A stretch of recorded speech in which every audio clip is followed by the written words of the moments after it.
देश की सबसे बड़ी टेलीकॉम कंपनियों में शुमार रही वोडाफोन आइडिया अब एक बार फिर से सुर्खियों में है। सालों तक भारी कर्ज और एजीआर विवादों में फंसी ये कंपनी अब शायद अपने सबसे इम्पोर्टेंट टर्न पर पहुंच चुकी है। सुप्रीम कोर्ट ने सरकार को एजीआर बकाया पर दोबारा विचार करने की अनुमति दे दी है और यही फैसला कंपनी के लिए एक नई उम्मीद की तरह अब देखा जा रहा है। चलिए आपको बताते हैं क्या यह पूरा मामला और कैसे इससे फर्क पड़ रहा है हमारी वोडाफोन आइडिया के शेयर्स पर। तो कुल मिलाकर 28 अक्टूबर की सुबह जैसे ही बाजार खुले, वोडाफोन आइडिया के शेयर में हलचल मच गई। स्टॉक 1.6% उछलकर 10.15 रुपए तक पहुंच गया। ये 2025 में कंपनी की सबसे स्थिर स्तरों में से एक है। इस उछाल के साथ वोडाफोन आइडिया का मार्केट कैप 1 लाख करोड़ के पार निकल गया। निवेशकों में उत्साह का कारण था सुप्रीम कोर्ट का बयान, जिसमें कहा गया कि एजीआर बकाया से जुड़ा मसला सरकार के नीतिगत अधिकार क्षेत्र में आता है। इसका मतलब यह है कि सरकार चाहे तो वोडाफोन आइडिया के लिए राहत योजना बना सकती है। चलिए आपको बताती हूँ कि मामला क्या है। तो वोडाफोन आइडिया ने सुप्रीम कोर्ट में याचिका दायर कर 2016-17 के लिए 5,606 करोड़ रुपए की अतिरिक्त एजीआर मांग को रद्द करने की गुहार लगाई थी।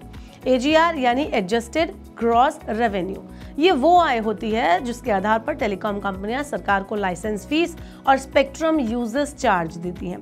कंपनी का कहना था कि कई गलत कैलकुलेशंस की वजह से उससे ज्यादा रकम मांगी जा रही है।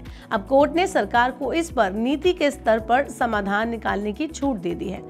अब सरकार का क्या रुख है, चलिए आपको बताते हैं। तो सुप्रीम कोर्ट में सॉलिसिटर जनरल तुषार मेहता ने कहा कि सरकार एजीआर बकाया की फिर से कैलकुलेशन नहीं करेगी, बल्कि एक पॉलिसी बेस्ड सॉल्यूशन तैयार किया जाएगा जिसे सुप्रीम कोर्ट की मंजूरी के बाद लागू किया जा सकता है। ये बयान साफ करता है कि सरकार का उद्देश्य वोडाफोन आइडिया को पूरी तरह से डूबने से बचाना है, क्योंकि ऐसा हुआ तो भारत में टेलीकॉम सेक्टर में जो दो खिलाड़ी हैं, एयरटेल और जियो, वो ही रह जाएंगे और ये उपभोक्ताओं और इंडस्ट्री दोनों के लिए नुकसानदायक होगा। आपको बता दें कि इस पर ब्रोकरेज फर्म्स का क्या रुख है वो भी देख लेते हैं। तो सिटी ने वोडाफोन आइडिया के लिए हाई रिस्क बाय रेटिंग बरकरार रखी है और 10 रुपए प्रति शेयर का टारगेट दिया है।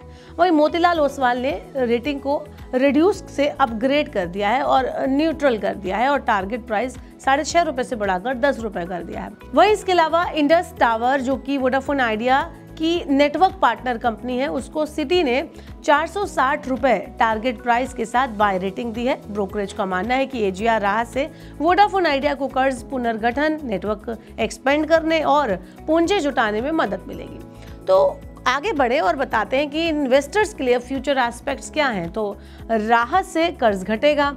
वोडाफोन को मार्च 2026 में एजीआर की बड़ी किस्त चुकानी है। अगर सरकार ने किसी तरह की छूट देती है तो कंपनी का डेट प्रेशर कम हो जाएगा। दूसरा, फंड जुटाने का रास्ता खुल जाएगा। एजीआर अनिश्चितता कम होने पर बैंकों और एफआईआईज का भरोसा लौट सकता है, जिससे वोडाफोन आइडिया को कर्ज और इक्विटी दोनों जुटाने में आसानी होगी। तीसरा, लॉन्ग टर्म ग्रोथ की संभावना है। वोडाफोन आइडिया अब धीरे धीरे 5G और फाइबर नेटवर्क पर फोकस बढ़ा रही है। एजीआर राहत मिलने पर इसका कैपेक्स यानी कि कैपिटल एक्सपेंडिचर स्टेबल रह सकता है। चौथा, उच्च जोखिम लेकिन संभावनाएं भी। 10 रुपए के आसपास ट्रेड कर रहा है ये share high risk high hope category में आता है। लॉन्ग टर्म इन्वेस्टर्स इसे स्पेक्युलेटिव अपॉर्चुनिटीज के रूप में देख सकते हैं, ना कि स्टेबल रिटर्न स्टॉक के रूप में। अब जो उपभोक्ता हैं, कंज्यूमर हैं, उन पर क्या असर पड़ेगा वो भी जान लेते हैं। अगर वोडाफोन आइडिया की वित्तीय हालत सुधरती है तो नेटवर्क क्वालिटी और कवरेज में सुधार पॉसिबल है और इसके अलावा 5G रोल आउट की रफ्तार तेज हो सकती है और बाजार में तीनों कंपनी जियो, एयरटेल, वोडाफोन आइडिया के बीच जो कंपटीशन है उसे डेटा प्लान्स और सर्विस क्वालिटी दोनों में सुधार दिख सकता है। दूसरे ये सब शब्दों में आपको बताऊं तो वोडाफोन आइडिया की वापसी सिर्फ इन्वेस्टर्स के लिए नहीं, देश के टेलीकॉम कंज्यूमर्स के लिए भी बड़ी राहत होगी। तो कुल मिलाकर अब सबकी निगाहें सरकार की प्रस्तावित एजीआर पॉलिसी पर है। अगर आने वाले महीनों में कोई ठोस राहत योजना बनती है तो वोडाफोन आइडिया के लिए ये एक टर्निंग पॉइंट साबित हो सकता है। लेकिन अगर नीति में देरी हुई या राहत सीमित रही तो कंपनी की वित्तीय सेहत फिर से संकट में जा सकती है। वोडाफोन आइडिया की कहानी अब रिवाइवल मोड में है। सुप्रीम कोर्ट ने रास्ता दिखाया है, अब बारी सरकार की है। अगर नीति सुधार टाइम पर हुआ तो वोडाफोन आइडिया एक बार फिर से भारत के टेलीकॉम सेक्टर में अपनी खोई हुई जगह वापस पा सकती है।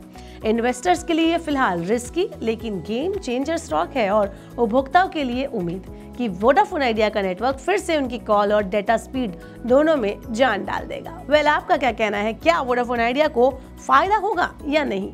कमेंट अस बिलो। ऐसे ही और वीडियोस के लिए देखते रहिए मनी 9 और सब्सक्राइब करें मनी 9 का यूट्यूब चैनल। इस सिप से तो नींद टूटती है, लेकिन केवल जागना नहीं, आगे भी तो बढ़ना है। उसके लिए चाहिए एक और सिप। हर महीने छोटी छोटी रकम के इंस्टॉलमेंट यानी सिस्टमैटिक इन्वेस्टमेंट प्लान से शुरू कीजिए निवेश। लेकिन पैसे बढ़ाने वाली कौन सी सिप आपके लिए रहेगी अच्छी? म्यूचुअल फंड सिप से जुड़े हर सवाल का जवाब मेरी सिप मेरा सवाल। सोमवार से शुक्रवार 4 बजे मिलेंगे हम सिर्फ मनी 9 पर।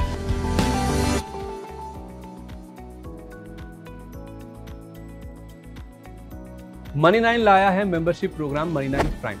अब आपके दिमाग में कई सारे सवाल होंगे, मसलन आखिर क्या है ये मनी 9 प्राइम, आपके लिए यानी दर्शकों के लिए इसके क्या फायदे हैं, और एक बड़ा सवाल ये कि मनी 9 प्राइम से आखिर जुड़ना कैसे है। तो इसकी पूरी जानकारी हम आपको देने जा रहे हैं। मनी 9 प्राइम में 3 प्लान होंगे, इकोनॉमी, स्टैंडर्ड और VIP। तो फटाफट ज्वाइन कीजिए YouTube पर मनी 9 प्राइम। ज्वाइन करने के लिए मनी 9 के YouTube पेज पर जाइए, होम पेज पर मिलेगा ज्वाइन बटन, इसे क्लिक करें, अपनी पसंद का प्लान चुनें और बस हो गया, अब आप रहेंगे सबसे आगे।